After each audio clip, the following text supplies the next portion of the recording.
Hello student, आज हम 10th class subject social science और हमारा चैप्टर जो थर्ड चैप्टर है नेशनलिज्म इन इंडिया हिस्ट्री का वो कर रहे हैं हम। तो नेशनलिज्म इन इंडिया, नेशनलिज्म की भावना कैसे पैदा हुई इंडिया में उसकी बात हम करेंगे। तो ये कुछ ऐसी इसमें कुछ एक्टिविटी होंगी जिससे वो नेशनलिज्म की भावना वो पैदा होती है किसी भी कंट्री में, तो उसकी बात हम करेंगे ख़ास तौर पर इंडिया में।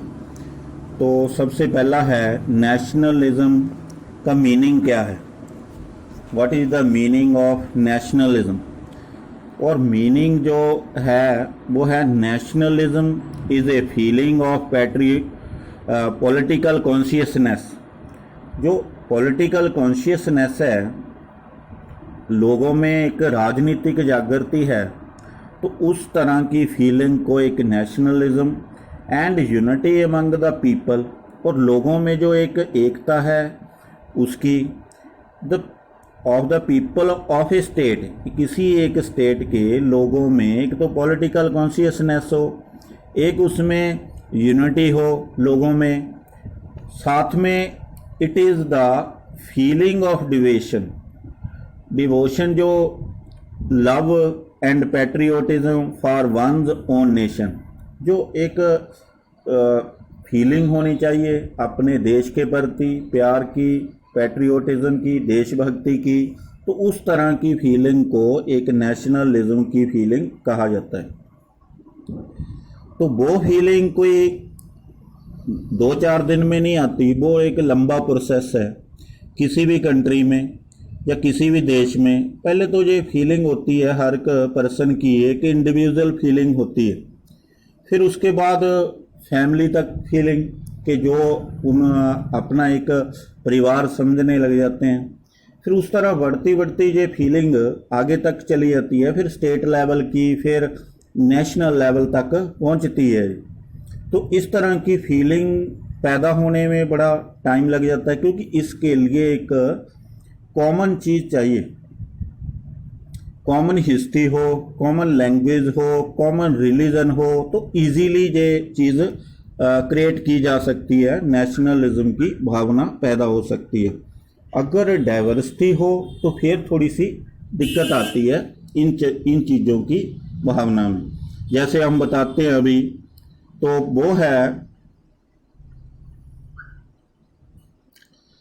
तो ये हमने एक मैप निकाला है इंडिया का। तो अब लोगों में पहले फीलिंग किस तरह की थी, तो वो फीलिंग इस तरह से थी कि हर एक स्टेट में कुछ, हमारा जो कंट्री है वो पहले किंगशिप थी, अलग अलग राज थे, जहाँ किसी और का राज है, जहाँ और का राज है, दिल्ली में किसी का और है, पंजाब में और है। तो इसी तरह से अलग अलग फीलिंग से बना हुआ ये देश था। तो जहाँ ये लोगों में एक, जहाँ तक अपने अपने क्षेत्र तक ही फीलिंग थी, वो पूरे इंडिया की फीलिंग नहीं रखते थे। वो उनको ये लगता था कि जहाँ से ये अगर अटैक हो रहा है, तो जहाँ वाले पर्सन या फिर जे वाले पर्सन जहाँ के लोग ये समझते थे कि हमारे ऊपर अटैक नहीं है, ये इन जो राज है इनके ऊपर अटैक हो रहा है। तो इस तरह की फीलिंग रखते थे वो। अब जो जब नेशनलिज्म की फीलिंग है तो वो पूरे इंडिया की फीलिंग होनी चाहिए, तो इस तरह से ये पूरी फीलिंग आती है, ये सारे उसमें समा जाते हैं। तो उस भावना, जब ये वाली भावना बन जाएगी, जब ये भी लोग जहाँ अटैक होता है तो जो ये समझने लग जाएंगे कि ये इंडिया पर अटैक है, ये हमारे देश पर अटैक है, हमारी नेशन के ऊपर अटैक है, तब वो फीलिंग पैदा होगी। उसे बोलते हैं पैट्रियोटिज्म की भावना, देशभक्ति की भावना। तो उस तरह की फीलिंग जब तक नहीं है तो उसको नेशनलिज्म की फीलिंग नहीं बोलते। तो इसके लिए ये जहाँ अलग अलग राज थे, जहाँ अलग अलग एडमिनिस्ट्रेटिव होता था, अलग अलग ही रूल एंड रेगुलेशन होते थे, उनमें एक कोई वननेस चीज़ नहीं थी। तो फिर ये इस तरह की फीलिंग को लेकर तो चल रहे थे। तो इस डाइवर्सिटी, आगे बहुत सारी डाइवर्सिटी थी, जैसे जाति, भाषा, धर्म, क्षेत्र के तौर पर भी इंडिया में डाइवर्सिटी थी। इस तरह के देश में एक फीलिंग लेके आना तो काफ़ी डिफ़िकल्ट था। तो ये एक था इसमें कि इस तरह की फीलिंग वो रही थी पहले। तो अब लोगों में ये एक फीलिंग लेके आनी थी जो कि एक नेशनलिज्म की फीलिंग होती है। तो उसके लिए कौन कौन से प्रोसेस जो पड़ाव थे या किस तरह से उन्होंने ये उस साइड पहुंचे हैं, तो उसकी बात करते हैं। सबसे पहले है मॉडर्न नेशनलिज्म इन यूरोप। एक मॉडर्न नेशनलिज्म देखा लोगों ने कि किस तरह से यूरोप में एक मॉडर्न नेशनलिज्म आया। तो वहाँ भी किंगशिप थी, फिर लोगों ने एक कॉमन आइडेंटिटी अपनी कोई क्रिएट की, फिर नेशन स्टेट इस्टेब्लिश हुए, फिर न्यू सिंबल्स बनाए, जैसे हमारा जैसे एक फ्लैग होता है, राष्ट्रीय फ्लैग है, राष्ट्रीय सॉन्ग है, आइडिया है, और redefined boundaries of the communities. जो कम्युनिटी थी अलग अलग इस्टेब्लिश हुई थी, तो उसको रीडिफाइंड किया गया कि उनको एक एकता में लेके आने के लिए ये काम किए गए कि एक ऐसी आइडेंटिटी बनाई जाए जो सब लोगों के लिए एक अलग पहचान बन जाए, तो एक ही वो पहचान हो। तो उस तरह की चीज़ें जो वहाँ पर लेके आए थे यूरोप में, और फिर वो एक नेशन स्टेट बने थे। तो फिर the making of this new national identity was a long process. जो ये प्रोसेस है, जो पहले भी हमने बात की है कि ये एक लॉन्ग प्रोसेस है जो नेशनलिज्म की फीलिंग को लेके आता है। फिर नेक्स्ट है how did the consciousness emerge in India. अब हम बात कर रहे हैं कि इंडिया में इस तरह की कॉन्शियसनेस कैसे लेके आई जा सकती है, किस तरह से फीलिंग लोगों में पैदा की जा सकती है। तो मैंने पहले आपको मैप में बताया था कि इंडिया अलग अलग पार्ट में बटा हुआ था और डाइवर्सिटी भी काफ़ी सारी थी। तो इंडिया में एक इस तरह की फीलिंग लेके आना तो काफ़ी डिफ़िकल्ट था, लेकिन फिर भी कोशिश की गई कि फिर एक कॉमन चीज़ आई जो सामने, वो थी द ग्रोथ ऑफ नेशनलिज्म। जो मॉडर्न नेशनलिज्म था is connected to the anti colonial movement. ये हमें पता होना चाहिए कि हमारा इंडिया एक बस्ती था, अंग्रेज़ों की गुलाम था, स्लेव था, तो वो एक पूरे इंडिया को कवर करते गए। तो फिर रूल एंड रेगुलेशन जो पहले अलग अलग चलते थे राजे महाराजों वाले, वो ख़त्म होते गए और एक ही रूल एंड रेगुलेशन इस्टेब्लिश हो गया पूरे लोगों के ऊपर। अब रूल एंड रेगुलेशन जब एक ही इस्टेब्लिश हो जाएगा तो समस्या भी एक जैसी बन जाएगी, तो तकलीफ़ें भी एक हो जाएंगी। वो तकलीफ़ें देने वाला जो एक कम्युनिटी है वो एक हो जाएगी। तो इसलिए जो जितने भी ग्रुप थे इंडिया में, जितनी भी डाइवर्सिटी थी, लेकिन उनको परेशान करने वाले एक थे। तो इस चीज़ ने उनको एकता में ले आई। तो फिर उन्होंने उनके अगेंस्ट एक मूवमेंट स्टार्ट किए कि एंटी कॉलोनियल मूवमेंट। तो उन चीज़ों में ये अलग अलग ग्रुप्स की फीलिंग एक होती गई और यूनिटी में आते गए, उनको स्ट्रगल करते गए, और रिमूव करने के लिए वो सारे इकट्ठे होके ये स्ट्रगल करने लग गए। तो फिर वो आज़ादी की ओर बढ़े, और नेशनलिज्म की भावना के बिना जो फ्रीडम है वो प्राप्त नहीं हो सकती। फिर नेक्स्ट हम बात करते हैं कि nationalism in India up to the first decade of the 20th century. जो 20वीं सदी है उसका जो फर्स्ट डिकेड है, डिकेड का मतलब होता है 10 ईयर, पीरियड ऑफ 10 ईयर। तो जो फर्स्ट 10 ईयर हैं तो उसमें कौन सी ऐसे चीज़ें हुई जो एक नेशनलिज्म की ओर लेके जाती हैं, तो वो उनकी बात हम करेंगे। तो वो थी एक कांग्रेस उस समय इस्टेब्लिश थी, 1885 में इस्टेब्लिश थी। तो वो स्ट्रगल करने लगी थी कि देश को आज़ाद कराया जाए। तो कांग्रेस ने एक अपनी सोच बनाई कि किस तरह से इस चीज़ को हम मुक्ति पा सकते हैं, जो हम गुलामी की जंजीरों से निकल सकते हैं। तो उन्होंने ढूंढना शुरू किया कि किस तरह नेशनलिज्म मूवमेंट, जो नेशनल मूवमेंट है वो इस्टेब्लिश किया जाए और लोगों में एक नेशनलिज्म की भावना पैदा किया। Sought the develop the national movement उन्होंने सोचा कि किस तरह से एक नेशनल मूवमेंट को डेवलप किया जा सकता है।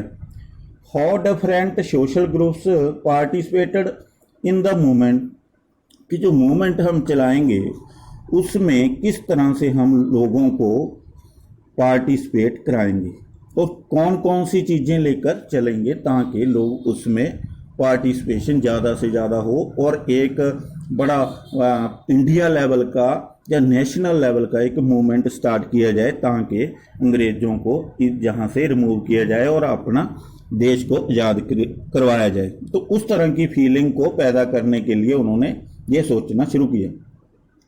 हाउ नेशनलिज्म जो captured the imagination of the people, किस तरह से नेशनलिज्म को एक कैप्चर किया जा सकता है इमेजिनेशन ऑफ द पीपल, के लोगों की एक काल्पनिक शक्ति में फिल कर देना भी, उन काल्पनिक उनको ये एक यूनिटी दिखा देना या फिर एक यूनिटी में ले आना। तो काल्पनिक शक्ति उनकी बढ़ानी थी ताकि उनको ज़्यादा से ज़्यादा ये लगने लग जाए कि ये जो हमारा नेशन है, तो उनकी जो रीजनल फीलिंग है वो दूर हट जाए, जो बाकी चीज़ें हैं उनसे ऊपर उठकर वो नेशनलिज्म की भावना को जानने लग जाएं। ये थे।